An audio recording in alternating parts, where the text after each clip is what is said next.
আসসালামু আলাইকুম, মহসানা শাওন আপনাদের সবাইকে আমন্ত্রণ জানাচ্ছি এনটিভি দুপুরের খবরে। ক্রাউন সিমেন্ট শিরোনাম দেখছিলেন, এবার পুরো খবর। সারা দেশে ভারী এবং মাঝারি যে বৃষ্টিপাত হচ্ছে তা আগামী ৫ থেকে ৬ জুলাই পর্যন্ত অব্যাহত থাকবে বলে জানিয়েছে আবহাওয়া অধিদপ্তর। এছাড়া চট্টগ্রাম এবং সিলেট অঞ্চলে পাহাড় ধসের আশঙ্কার সতর্কতা করা হয়েছে। এখন যে কয়েকদিন যাবত যে ধারায় বৃষ্টিপাত হচ্ছে সেই বৃষ্টিপাত মোটামুটি আগামী ৫ জুলাই পর্যন্ত, কোনো অঞ্চলে হয়তো ৬ জুলাই পর্যন্ত যেতে পারে। গত ২৪ ঘন্টায় সর্বোচ্চ যে বৃষ্টিপাত রেকর্ড করা হয়েছে সেই বৃষ্টিপাতের পরিমাণ ছিল সিলেটে ২৯৪ মিলিমিটার। উত্তর বঙ্গোপসাগর উত্তাল থাকায় কিন্তু আমরা ৪টি সমুদ্র বন্দরকে ৩ নম্বর স্থানে সতর্কতার সংকেত জারি করেছি। সেই সংকেত এখন আমাদের বহাল আছে। নারায়ণগঞ্জের রূপগঞ্জের বরপা আরিয়াবো এলাকায় জঙ্গি আস্তানা সন্দেহে সৌদি প্রবাসী জাকির হোসেনের ৪তলা বাড়ি ঘেরাও করে রেখেছে আইনশৃঙ্খলা বাহিনীর সদস্যরা। অ্যান্টি টেররিজম ইউনিট ঢাকার পুলিশ সুপার সানোয়ার হোসেন জানান, গত ৫ জুন নরসিংদী থেকে এক জঙ্গিকে আটক করা হয়। ১ জুলাই কক্সবাজার থেকে আরও এক নারীকে আটক করা হয়। তাদের দেয়া তথ্য মতে রূপগঞ্জে বরপা আরিয়াবো এলাকায় সৌদি প্রবাসী জাকিরের ৪তলা বাড়িতে একাধিক জঙ্গি থাকার কথা জানিয়েছে গ্রেফতারকৃতরা। সেই সূত্র ধরে সকালে পুরো বাড়ি ঘেরাও করে রেখেছে আইন শৃঙ্খলা বাহিনীর সদস্যরা। ভেতরে তল্লাশি চলছে, এখন পর্যন্ত কাউকে আটক করা যায়নি। এখন জন্ম সনদ দিয়ে খোলো বিকাশ স্টুডেন্ট অ্যাকাউন্ট। নিজের বিকাশ নিজে কর। ঘটনাস্থলে আছেন আমাদের নারায়ণগঞ্জ সহকর্মী বিল্লাল হোসেন রবিন, সরাসরি যাচ্ছি তার কাছে। রবিন, অভিযান কি এখনো চলছে? সর্বশেষ কি তথ্য আপনার কাছে রয়েছে? যে শাওন যেমনটা বলছিলেন, হ্যাঁ, অভিযান চলমান আছে, এখন পর্যন্ত চলছে। তো আমাদেরকে অ্যান্টি টেররিজমের police super Sanowar Hossain operation তিনি আমাদেরকে জানিয়েছেন তারা সকাল 10:30 থেকে বাড়িটা ঘেরাও করে তারা রেখেছেন। ইতিমধ্যে তারা অভিযান শুরু করেছেন, অভিযান ভেতরে চলছে। তো উনি অভিযান শেষ হওয়ার পর উনি আমাদেরকে জানিয়েছেন আনুষ্ঠানিকভাবে আমাদেরকে বিস্তারিত উনি জানাবেন। এদিকে জনসাধারণের চলাচল নিষিদ্ধ বন্ধ করে দেওয়া হয়েছে নিরাপত্তার স্বার্থে। তো আমি আপনাকে একটু দেখাতে চাচ্ছি এদিকে ৪তলা বাড়িটি, এই বাড়িটি সৌদি আরব প্রবাসী জাকির হোসেনের, তিনি এখানে থাকেন না, তবে বাড়ির ভাড়াটি এখানে আছেন। তো আমরা কেয়ারটেকার সাথে কথা বলছি, তারাও এই বিষয়ে কিছু জানছেন না। তারা বলেন যে সকালবেলা দেখেছি আমরা আইনশৃঙ্খলা রক্ষাকারী বাহিনী বাড়িটা ঘেরাও করেছে, আমাদেরকে বাইরে বের হওয়ার জন্য তারা নিষেধ করেছেন। তো এই ছিল আমার কাছে সর্বশেষ। জানছিলাম নারায়ণগঞ্জে জঙ্গি আস্তানার সন্দেহে একটি বাড়ি ঘিরে রাখার খবর।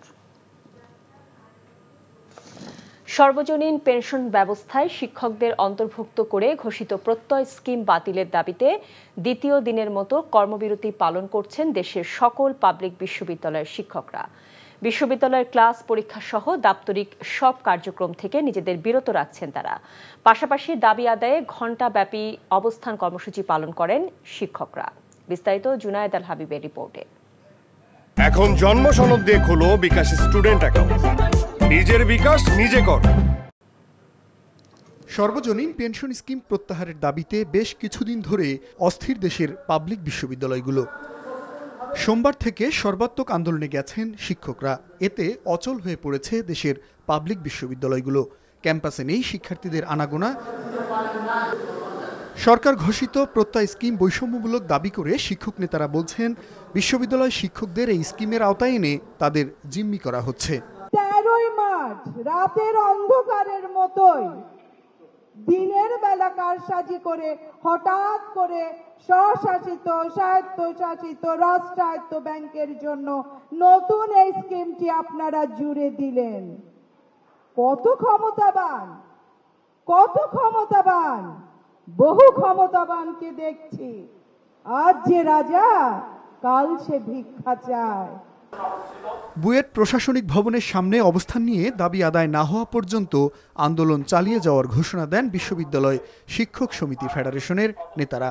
ভবিষ্যৎ প্রজন্ম যারা এই শিক্ষকতা পেশায় আসবেন তারা কিন্তু তাদের সেই আর্থিক সুরক্ষা বলয়টা থাকবে না, এবং আমরা যেটা শঙ্কা করছি যে ভবিষ্যতে মেধাবী শিক্ষার্থীরা শিক্ষকতা পেশায় আসবেন না। এটি কিন্তু সমগ্র আমাদের যে শিক্ষা ব্যবস্থা, সেই শিক্ষা ব্যবস্থার কিন্তু ধ্বংস করে ফেলবে। আমরা আশা করছি যে বিষয়টির যে গভীরতা চিন্তা করে সরকারের পক্ষ থেকে খুব দ্রুতই বিশ্ববিদ্যালয় শিক্ষক সমিতি ফেডারেশনের নেতৃবৃন্দের সাথে সরকারের পক্ষ থেকে যোগাযোগ করবেন।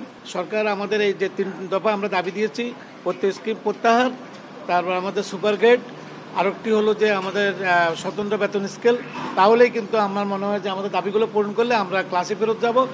গত 13 মার্চ অর্থ মন্ত্রণালয় থেকে প্রত্যয় স্কিমের প্রজ্ঞাপন জারির পর থেকেই এর বিরুদ্ধে সরব হন বিশ্ববিদ্যালয় শিক্ষকদের সংগঠনগুলো।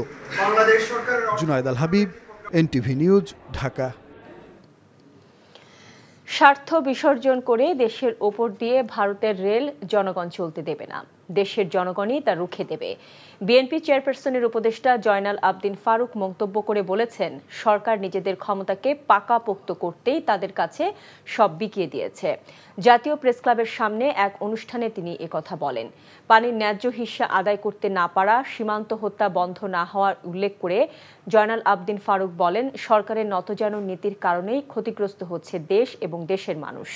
সরকার দুর্নীতিকে প্রশ্রয় দিচ্ছে উল্লেখ করে তিনি বলেন, একে একে থলের বিড়াল বের হচ্ছে।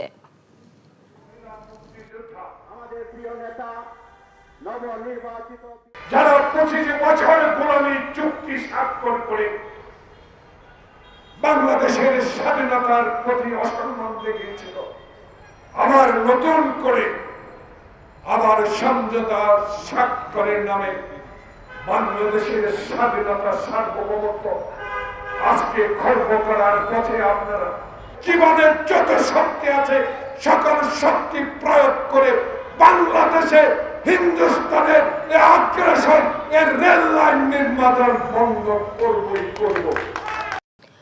সাভারের সাবেক এমপি শামসুদ্দোহা খান মজলিসের স্ত্রীকে হত্যা করা হয়েছে বলে দাবি করেছে পিবিআই।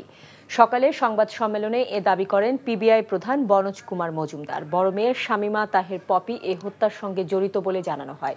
13 বছর আগে এ ঘটনায় প্রথমে সিআইডি তদন্তে আত্মহত্যা বলে আদালতে তদন্ত প্রতিবেদন জমা দেয়।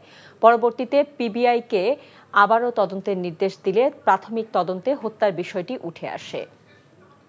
সংবাদকর্মী আবার একই ধারে আপনি যেহেতু ভিকটিমের পিছন থেকে তাকে সামলানোর জন্য এই শামীমা খান মজলিস জাপটিয়ে ধরে মাকে। আর তখন সুবলের ভাষ্য হলো তিনি আতঙ্কিত হয়ে পড়েন।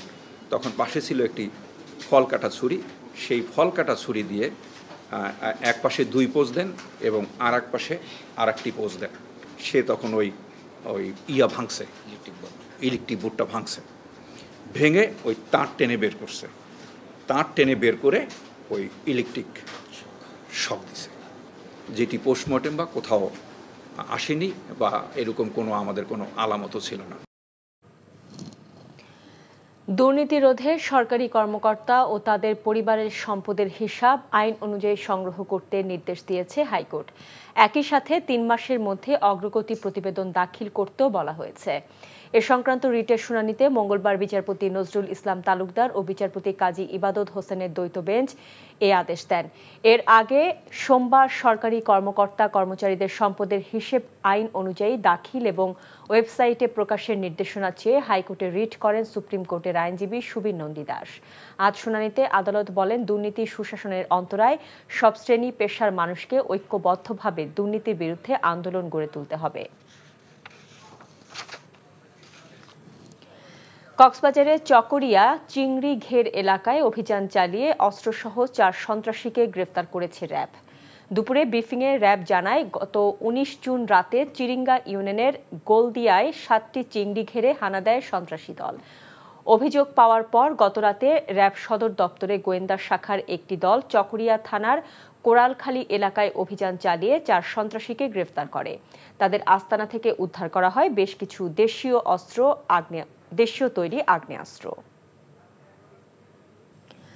বন্যার আশঙ্কার কথা ব্যক্ত করে সংশ্লিষ্টদের সব ধরনের প্রস্তুতি নেওয়ার নির্দেশ দিয়েছেন প্রধানমন্ত্রী শেখ হাসিনা। সকালে একনেক সভায় এর নির্দেশনা দেন তিনি। প্রধানমন্ত্রী শেখ হাসিনার সভাপতিত্বে সকালে শুরু হয় একনেক সভা। এতে 5,459 কোটি টাকার 11টি প্রকল্পের অনুমোদন দেওয়া হয়। এর মধ্যে সরকারি অর্থায়নে 5,319 কোটি টাকা আর বৈদেশিক সহায়তায় 140 কোটি এবং বাস্তবায়নকারী সংস্থার নিজস্ব অর্থায়ন 105 কোটি কোটি টাকা। বৈঠক শেষে ব্রিফিংয়ে পরিকল্পনা মন্ত্রী জানান, সারা দেশে ভারী বৃষ্টিপাতের কারণে অনেক জেলায় বন্যার পূর্বাভাস দেওয়া হয়েছে। তাই সংশ্লিষ্ট সবাইকে এ বিষয়ে প্রস্তুতি নেওয়ার নির্দেশনা দেন প্রধানমন্ত্রী শেখ হাসিনা।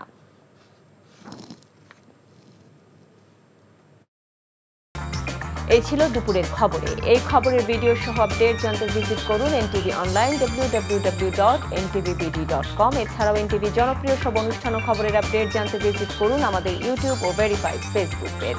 5টায় দেশের খবর দেখার আমন্ত্রণ রইল। এতক্ষণ সাথে থাকার জন্য সবাইকে ধন্যবাদ।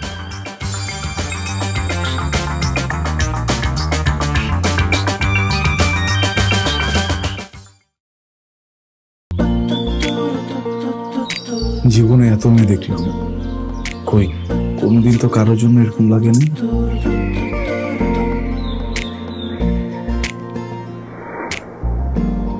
কে এটা? এত মায়া। কেমন আছেন আঙ্কেল? কোন দিক দিয়ে দেখে আমার আঙ্কেল মনে হয়? আরে আপনি আমার মামার ফ্রেন্ড না? কোন মামার ফ্রেন্ড? শামীম মামা।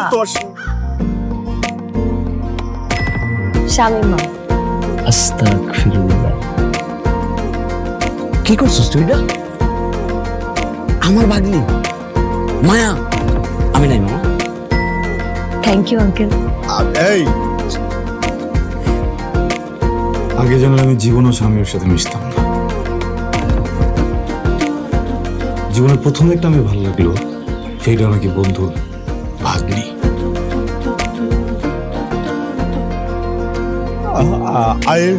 I love you. এভাবে শুরু হোক আমাদের গল্পটা। আপনি আমার মামার বন্ধু, মানে আপনি আমার মামা। মামা জানি কোথাকার। এই ফুলটা নিয়ে যাও। এভাবে শুরু হোক আমাদের গল্পটা। বাবাজান, আমার বোন আপনার ভাগ্নি, এটাই বাস্তবতা। এই বাস্তবতা মানি না, তাহলে আমি ওর সাথে বন্ধুত্ব রাখবো না। কি রে তুই খারার উপরে পল্টি লয়ে লাইতেছ? জুতা দেবো তোরে। হ্যাঁ জুতাও তো লাগবে এক জোড়া, একটু বাড়াই দিও। হারামজাদা খারাপ। তুমি মন সারাটা সময় কাছাকাছি এলে ভালো লাগে, তাই শুধু কাছে টেনে যা। Thank you uncle.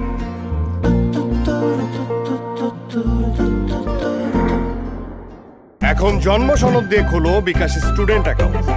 নিজের বিকাশ নিজে কর।